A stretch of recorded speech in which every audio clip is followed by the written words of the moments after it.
Les Écritures disent « Je vous donnerai un cœur nouveau ». C'est la stricte vérité. Jésus me donna un cœur nouveau. Et je remercie Dieu pour cela. Car il m'ôta mon cœur souillé et me donna un cœur pur. Comme les Écritures le disent dans Matthieu 5,8.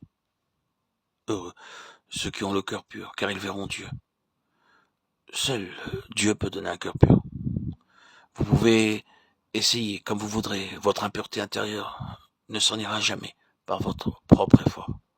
Vous pouvez dire, je ne regarderai plus une femme ou un homme, je ne regarderai plus ceci ou cela.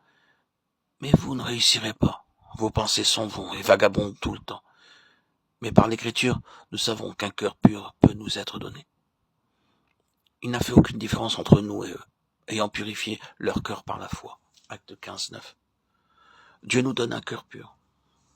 Alors que nous confessons nos péchés devant lui, aussi honteux qu'ils puissent être, aussi noirs et aussi terribles, ils sont pardonnés. En même temps, les tâches coupables sont effacées parce que chaque péché que nous commettons laisse une trace sur la conscience.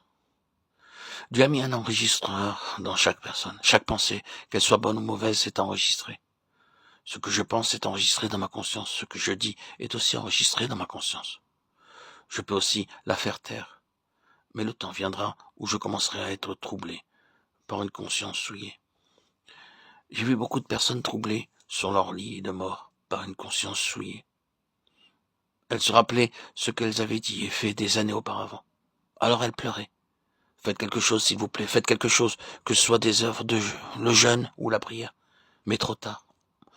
Aucune de ces choses ne pouvait enlever leur tâche coupable. Elles étaient encore là. Hébreux 9,14 dit « Combien plus le sang de Christ, qui par l'Esprit éternel s'est offert lui-même sans tâche à Dieu, purifiera-t-il votre conscience des œuvres mortes, afin que vous serviez le Dieu vivant ?» Dieu nous donne une nouvelle conscience, une bonne conscience que nous pouvons obtenir par nos propres efforts. Pouvez-vous dire véritablement que Dieu vous a donné une nouvelle conscience, une bonne conscience? Le Seigneur Jésus-Christ, par son précieux sang, nous donne une bonne conscience.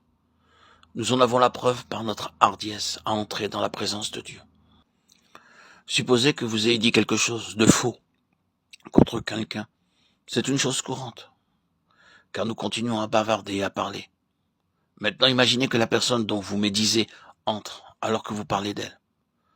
Vous ne pouvez pas la regarder en face. Vous agissez ainsi parce que vous êtes effrayé.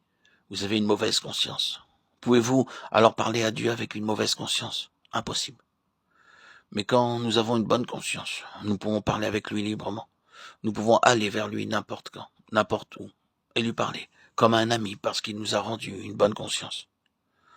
Cette eau était une figure du baptême, qui n'est pas la purification des souillures du corps, mais l'engagement d'une bonne conscience envers Dieu. 1 Pierre 3, 21. Ainsi, la seconde chose que Dieu nous donne est une bonne conscience. Toutes les tâches coupables causées par les pensées et les actes de péché ont été enlevées par mon Seigneur, par son sang.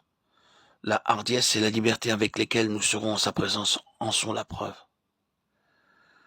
Approchons-nous donc avec assurance du trône de la grâce, afin d'obtenir miséricorde et de trouver grâce pour être secourus dans nos besoins.